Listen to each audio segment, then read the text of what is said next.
नमस्कार और the deep dive में आपका स्वागत है।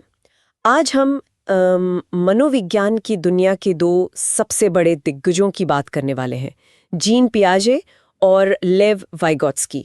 और ये सीटेट जैसी परीक्षाओं के लिए मतलब एक ऐसी गुत्थी है जो अक्सर सबको उलझा देती है। बिल्कुल।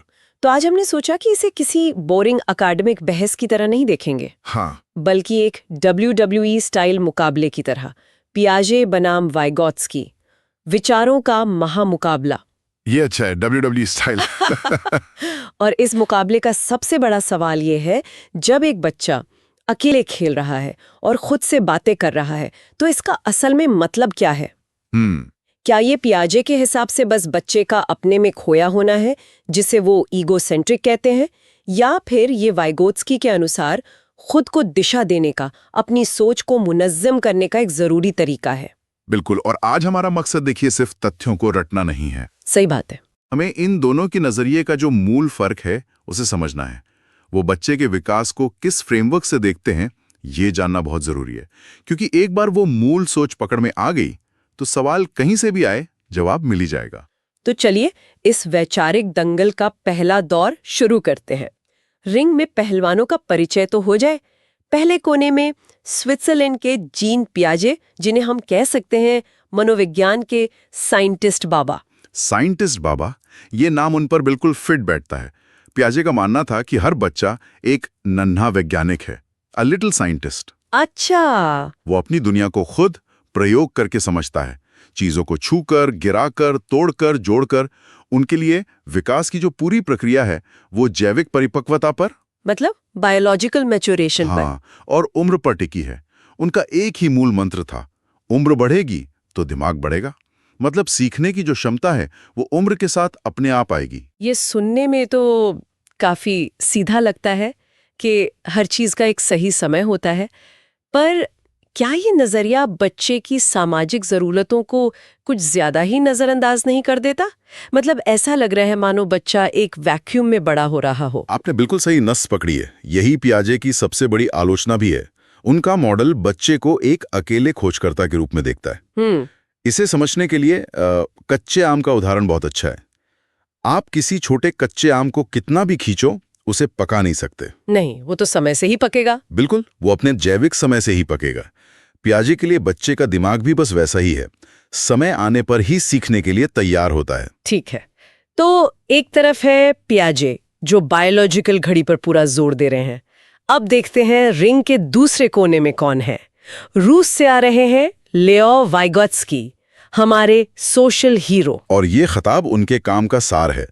वाइगोत्स्की का नजरिया पियाजे से एकदम 180 डिग्री अलग था। बिल्कुल उल्टा। हाँ, उनका मानना था कि बच्चा समाज, संस्कृति, लोगों से बातचीत, इनके बिना कुछ भी सार्थक नहीं सीख सकता। विकास अकेले नहीं होता, वो सामाजिक संपर्क यानी सोशल इंटरैक्शन से होता है। उसे अपने माता पिता, शिक्षकों, दोस्तों, इन सबकी मदद चाहिए। इसलिए उनका नारा था, लोग मिलेंगे तो दिमाग बढ़ेगा। तो अगर हम वाइगोत्स्की की बात को उसकी एक्सट्रीम तक ले जाएं, तो क्या इसका मतलब ये हुआ कि एक बच्चा जो किसी सुनसान द्वीप पर अकेले बड़ा हो, वो कुछ नहीं सीख पाएगा, भले ही उसकी उम्र बढ़ती रहे? ये एक बेहतरीन सवाल है। वाइगोत्स्की के सिद्धांत के अनुसार वो बच्चा शायद जीवित रहना सीख जाएगा, लेकिन जो उच्च स्तरीय मानसिक काम है, जैसे भाषा, मुश्किल प्रॉब्लम सॉल्व करना या अमूर्त सोच, वो सब नहीं कर पाएगा। वो विकसित नहीं कर पाएगा। क्योंकि ये सब हमें अपनी संस्कृति और समाज से औजारों यानी टूल्स के रूप में मिलते हैं। उनके लिए एक पौधे को जैसे बढ़ने के लिए मिट्टी, पानी, सहारे की जरूरत होती है, हाँ। तो वैसे ही बच्चे के दिमाग को विकसित होने के लिए समाज और संस्कृति की जरूरत होती है। तो मंच तैयार हो चुका है। एक तरफ बायोलॉजिकल मैच्योरेशन, दूसरी तरफ सोशल इंटरैक्शन। अब आते हैं असली मुकाबले पर, जहां इनके विचार सीधे टकराते हैं। पहला और सबसे बड़ा सवाल, पहले क्या आता है, विचार या भाषा? ये इनकी लड़ाई का सबसे दिलचस्प हिस्सा है। पियाजे का पहला पंच आता है। वो कहते हैं, विचार पहले, भाषा बाद में। थॉट पहले? हाँ, थॉट प्रीसीड्स लैंग्वेज। उनके अनुसार बच्चा बोलने से बहुत पहले ही दुनिया को महसूस करना, उसके बारे में एक समझ बनाना, ये सब शुरू कर देता है। वो बिना शब्दों के भी सोचता है। जैसे एक छोटा बच्चा रो कर बताता है कि उसे भूख लगी है, इससे पहले कि वो दूध शब्द बोलना सीखे, उसकी सोच उसके शब्दों से आगे चल रही है। ये बात तो काफी लॉजिकल लगती है। हम सब ने देखा है बच्चों को बिना बोले अपनी जरूरतें बताते हुए। तो इस पर वाइगॉट्स्की का काउंटर अटैक क्या है? वाइगॉट्स्की कहते हैं, इतनी जल्दी नहीं। उनका मानना है कि शुरुआती 2-3 साल तक विचार और भाषा दो अलग-अलग पटरियों पर चलती हैं। अच्छा, एक साथ नहीं? नहीं, एक बच्चा बिना बोले सोच रहा होता है और साथ ही बिना सोचे समझे बस शब्द बड़बड़ा रहा होता है। लेकिन लगभग 3 साल की उम्र में ये दोनों पटरियां मिल जाती हैं, और जिस पल ये मिलती हैं, एक धमाका होता है। उस पल से भाषा सिर्फ विचारों को व्यक्त करने का जरिया नहीं रहती। तो क्या बन जाती है? वो विचार को बनाने, उसे दिशा देने और उसे विकसित करने का सबसे शक्तिशाली औजार, एक टूल बन जाती है। वाह! तो वाइगॉट्स्की के लिए भाषा सिर्फ बातचीत का माध्यम नहीं, बल्कि सोचने का एक तरह से ऑपरेटिंग सिस्टम बन जाती है, जिसके बिना हमारी सोच उतनी जटिल हो ही नहीं सकती थी। आपने इसे बिल्कुल सही तरीके से समझा है। सोचने का ऑपरेटिंग सिस्टम, ये वाइगॉट्स्की के विचार को समझने के लिए एक बेहतरीन एनालॉजी है। इसी बात से मुझे याद आया, हमने एक हिडन सीटी रूल या मैजिक वर्ड की बात की थी, लेकिन अब मुझे लग रहा है कि ये कोई रट्टा मारने वाला नियम नहीं है, बल्कि इन दोनों की मूल सोच से ही जुड़ा है। सही पकड़ा आपने। ये कोई शॉर्टकट नहीं है, ये उनके सिद्धांतों के डीएनए को पहचानने का तरीका है। अच्छा, डीएनए? हाँ, ये शब्द उनकी मूल फिलॉसफी के लक्षण हैं। जैसे अगर आपको सवाल में अहम केंद्रित या ईगोसेंट्रिक शब्द दिखे, या जीवाद एनिमिज्म दिखे, मतलब निर्जीव चीजों को जीवित समझना, हाँ, तो ये प्याजे की तरफ इशारा करता है। क्योंकि उनके अनुसार बच्चा अपनी ही दुनिया के केंद्र में होता है। उसे लगता है कि जैसा वो सोचता है वैसा ही सब सोचते हैं। और वाइगॉट्स्की के लिए? वहीं अगर सवाल में सांस्कृतिक औजार, सामाजिक संपर्क या सहयोगी अधिगम जैसे शब्द दिखें, तो ये सीधे सीधे वाइगॉट्स्की का सिग्नेचर मूव है, क्योंकि उनके लिए सीखना हमेशा सामाजिक होता है। चलिए इसी पर एक छोटी सी सिचुएशन लेते हैं। मान लीजिए एक बच्ची है, वो अपनी गुड़िया से बात कर रही है और कह रही है, तुम्हें भूख लगी होगी, चलो खाना खा लो। यहाँ वो निर्जीव गुड़िया को जीवित समझ रही है।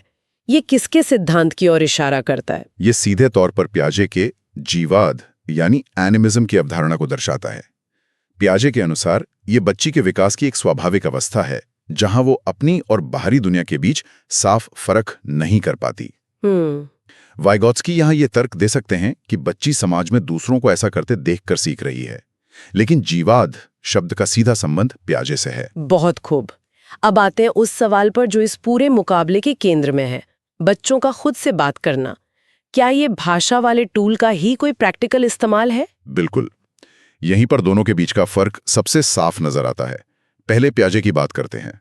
उन्होंने इसे अहम केंद्रित वाक्य या ईगोसेंट्रिक स्पीच का नाम दिया। नाम से ही नेगेटिव लग रहा है। हाँ, जैसा कि नाम से ही जाहिर है, वो इसे एक नकारात्मक और अपरिपक्व यानी इमेच्योर व्यवहार मानते थे। उनके लिए इसका मतलब था कि बच्चा बस अपनी ही धुन में कुछ भी बोल रहा है, उसे इस बात से कोई मतलब नहीं कि कोई सुन रहा है या नहीं। वो मानते थे कि इसका कोई खास काम नहीं होता और ये बड़े होने पर धीरे धीरे खत्म हो जाती है। लेकिन इसे पूरी तरह बेकार कह देना, ये थोड़ी ज्यादती नहीं लगती? मुझे ऐसा महसूस होता है जैसे पियाजे ने बस एक बाहरी ऑब्जर्वर की तरह व्यवहार को देखा, पर उसके पीछे का इरादा या फायदा समझने की कोशिश ही नहीं की। ये एक बहुत ही जायज आलोचना है। कई मनोवैज्ञानिक मानते हैं कि पियाजे ने इस व्यवहार के उद्देश्य को गलत समझा, और यहीं पर वाइगॉट्स्की का नजरिया क्रांतिकारी लगता है। अच्छा? उन्होंने इसे निजी वाक या प्राइवेट स्पीच कहा। उनके लिए ये कोई नकारात्मक चीज नहीं, बल्कि बच्चे के संज्ञानात्मक विकास का एक बेहद जरूरी और सकारात्मक हिस्सा है। सकारात्मक कैसे? वाइगॉट्स्की के अनुसार जब बच्चा खुद से बात करता है, तो वो असल में अपनी सोच को दिशा दे रहा होता है, डायरेक्शन दे रहा है। हाँ, अपने कामों को प्लान कर रहा होता है और मुश्किल समस्याओं को सुलझाने की कोशिश कर रहा होता है। ये उसके लिए एक सेल्फ रेगुलेशन टूल है। जैसे कोई बच्चा पहली बार कोई मुश्किल लेगो सेट बना रहा हो और खुद से बुदबुदाए, नहीं ये लाल वाला टुकड़ा यहां नहीं लगेगा, पहले नीला वाला लगाना पड़ेगा। हाँ, अब सही है। आपने बिल्कुल सही उदाहरण दिया है। या सोचिए एक बच्चा कोडिंग सीख रहा है और खुद से कह रहा है, ओके पहले वेरिएबल डिफाइन करना है, फिर लूप चलाना है। वो अपनी जटिल सोच को व्यवस्थित करने के लिए भाषा का एक औजार की तरह इस्तेमाल कर रहा है। और दिलचस्प बात यह है कि वाइगॉट्स्की कहते हैं कि जैसे जैसे बच्चा उस काम में माहिर होता जाता है, ये आवाज वाली निजी वाक धीरे धीरे शांत होकर आंतरिक भाषण या इनर स्पीच बन जाती है। हम बड़े लोग भी तो मनी मन खुद से बात करके चीजें प्लान करते हैं। हाँ, करते तो हैं। ये उसी का शुरुआती रूप है। ये तो बहुत बड़ा फर्क है। तो परीक्षा में अगर सवाल आता है कि एक बच्चा पजल सुलझाते हुए खुद को निर्देश दे रहा है, तो ये वाइगॉत्स्की का निजी वाक होगा, क्योंकि ये एक सकारात्मक उद्देश्यपूर्ण काम है। एकदम सही, उद्देश्य ही कुंजी है। अगर खुद से बात करना सोच को गाइड कर रहा है तो वाइगॉत्स्की, अगर उसे सिर्फ बच्चे की अपरिपक्वता बताया जा रहा है तो पियाजे। मुझे हमेशा से एक और बात ने उलझाया है, जो इन दोनों के बीच एक और बड़े टकराव का कारण है, वो चिकन एंड एग वाली प्रॉब्लम। पहले क्या आता है, विकास या सीखना। क्या हम सीखते हैं इसलिए हमारा विकास होता है, या हमारा विकास होता है इसलिए हम सीख पाते हैं? ये उनके दर्शन का एक और केंद्रीय मतभेद है। पियाजे का साफ मानना था कि पहले विकास होता है, फिर अधिगम होता है। Development first, then learning. मतलब? यानी आप बच्चे को कुछ भी तब तक नहीं सिखा सकते जब तक उसका दिमाग उस चीज को सीखने के लिए जैविक रूप से तैयार न हो। विकास सीखने की सीमा तय करता है। लेकिन रुकिए, अगर ऐसा है तो फिर हम बाल प्रतिभाओं मतलब चाइल्ड प्रोडिजीज को कैसे समझाएंगे?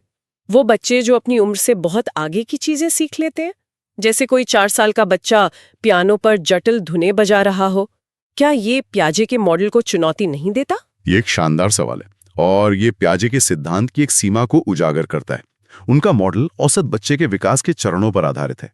वो ऐसे असाधारण मामलों की बहुत अच्छी व्याख्या नहीं कर पाता। उनके अनुसार सीखना हमेशा विकास के पीछे पीछे चलता है। आप 2 साल के बच्चे को अलजेब्रा नहीं सिखा सकते, चाहे टीचर कितना भी अच्छा हो। हाँ, चाहे आप दुनिया के सबसे अच्छे टीचर ही क्यों ना हो। ठीक है, तो इस पर वाइगॉत्स्की का क्या जवाब होगा? वाइगॉत्स्की की सोच यहाँ भी एकदम उलट है। वो कहते हैं कि अधिगम विकास का इंतजार नहीं करता, बल्कि अधिगम विकास को खींचता है। Learning pulls development. सीखना विकास को आगे ले जाता है। बिल्कुल। अगर बच्चे को सही समय पर सही मदद दी जाए, जिसे वो स्कैफोल्डिंग कहते हैं, तो वो अपनी उम्र से आगे की चीजें भी सीख सकता है। तो क्या इसकी कोई सीमा नहीं है? क्या सही स्कैफोल्डिंग से हम 5 साल के बच्चे को क्वांटम फिजिक्स सिखा सकते हैं? नहीं, ऐसा भी नहीं है। वाइगॉत्स्की ने संभावित विकास का क्षेत्र यानी zone of proximal development ZPD का कॉन्सेप्ट दिया। ये उन चीजों के बीच का दायरा है जो बच्चा अकेले कर सकता है और जो वो किसी अनुभवी व्यक्ति की मदद से कर सकता है। स्कैफोल्डिंग इसी ZPD के अंदर काम करती है। अच्छा, ये कोई जादू नहीं है। इसका सबसे अच्छा आधुनिक उदाहरण है गूगल मैप्स। Google maps? वो कैसे? जब आप किसी नई जगह पहली बार जाते हैं तो आप हर मोड़ पे निर्देश फॉलो करते हैं। ये स्कैफोल्डिंग है। कुछ बार जाने के बाद आपको बस मुश्किल रास्तों पर मैप की जरूरत पड़ती है, और अंत में आपको रास्ते की जरूरत ही नहीं पड़ती। आपने सीख लिया है और स्कैफोल्डिंग हटा ली गई है। वाह, ये तो बहुत अच्छा उदाहरण है। तो इन सब बातों का क्लासरूम में क्या असर पड़ता है? एक पियाजे प्रेरित क्लासरूम और एक वाइगॉत्स्की प्रेरित क्लासरूम में क्या फर्क दिखेगा? पियाजे की क्लास में बच्चे शायद अलग अलग या छोटे समूह में खुद चीजों से जूझते हुए दिखेंगे। इसे डिस्कवरी लर्निंग कहते हैं, जहां बच्चे ज्ञान का निर्माण खुद करते हैं। और टीचर की भूमिका बस एक सूत्रधार, एक फैसिलिटेटर की होगी, जो बस सीखने का माहौल और सामग्री उपलब्ध कराएगा, सीधे हस्तक्षेप नहीं करेगा। ठीक है। और वाइगॉत्स्की की क्लास कैसी होगी? वाइगॉत्स्की की क्लास एक टीम की तरह काम करेगी। बच्चे बड़े समूह में काम करेंगे, एक दूसरे को सिखाएंगे।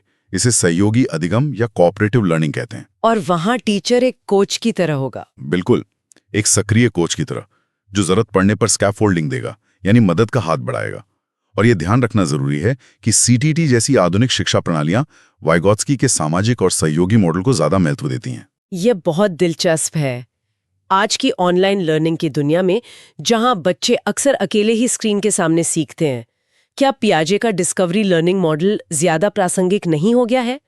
या फिर गूगल क्लासरूम और दूसरे ऑनलाइन सहयोग वाले प्लेटफॉर्म वाइगॉत्स्की को ही सही साबित कर रहे हैं? यह आज शिक्षा के क्षेत्र का सबसे बड़ा सवाल है, और इसका जवाब शायद दोनों के मिश्रण में है।